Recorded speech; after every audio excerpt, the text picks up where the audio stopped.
syempre na tayo may pangarap sa buhay, no? Ayan nga, nagpag-Gcash ako niyan, 200 lang. So, halagang 200, saan kaya abot ang aking 200 pesos? Tara, sa talipapa, o, diba? So, ayan, nasa talipapa na ako niyan. Naghahanap ako ng aming uulamin for the day's video.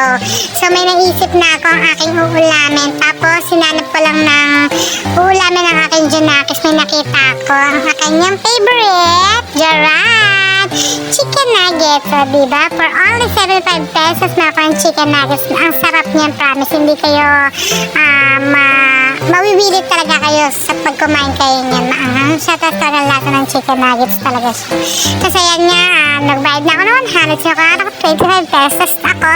Binili ko ng tinapa, ang aking ulam for the day. O, diba? Dapat na tinapa, 50 pesos lang. Tapos, kamatis, bumili ko 2 piraso. So, ayan. O, diba, Jaran? Ayan ang aking pinamili. Tapos yan, umuwi na ako. Tapos, ayan na, nasa bahay na ako.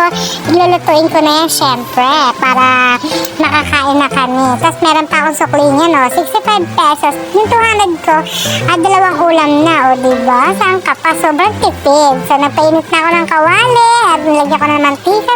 Nagpirito na ako ng chicken nuggets. Bali-wala yung chicken nuggets niya, no? Diba? 75 pesos. Tapos, sunod ko na dyan ang tinapa. I mean, ano ba yan? Nalilito ako. Tapos, ayan na, aming ulam, pagkain, o, diba? Tapos yan, kumain na kami.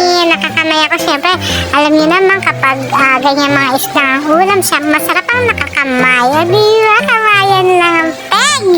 Ayan nga. Tapos, pati yung Junakis ko, nagkamay din siya. Pero, yung sa isda lang, tapos nagkutsara siya, tapos ako, wala na akong pakialam, basta ako nakakamay. O, ganyan ang mga simpleng buhay. Ang sarap-sarap ng pagkain namin. Ayan lang, talagang sold na. Tinapa with kamatis. O, diba? Ang sarap. O, lapang na. Diba? Lapang. Tapos yung chicken nuggets, yung props lang yan. Charing. Tapos, ayan, ang sarap ng kain. Kaya alam mo yung feeling na kahit ganyan lang yung kasimple yung ulam mo, pero alam mo, sobrang mabubusog ka talaga. Walang ka-arte-arte, talagang sige ka, may kain. Nagda-diet ako niyan, pero bukas na lang, charing. Tsaka na lang ako mag-diet kapag wala na kami talagang makain. Yung sa ngayon, may pagkain pa kami. So, alam niyo na, lapang-lapang, lamon-lamon, kain lang ng kain. Sige lang, hanggang may kakainin, kain lang, o, diba? O, diba, sarap ng kain ko niyan, no? Sausaw ko, sinausaw ko sa kamatis, tapos ayan, o, diba? Sarap ng mga ganyang ulam, kasi simpleng ulam, pero alam mo may dating, o, diba, talaga? Masarap niyan talaga. Wala akong masabi kundi masarap. Kasi bigyan niyo naman ako kung paano lumamon. Ayan, kumain ako ng bawang. Siyempre baka mamaya mailad ako kasi ang dami ko nakain kanin. So ayan, hindi pa rin ako tapos niyan. Kurot-kurot pa ako sa isda. Tapos ayan, chicken nuggets, kumain na ako. Panghuli kasi pinali.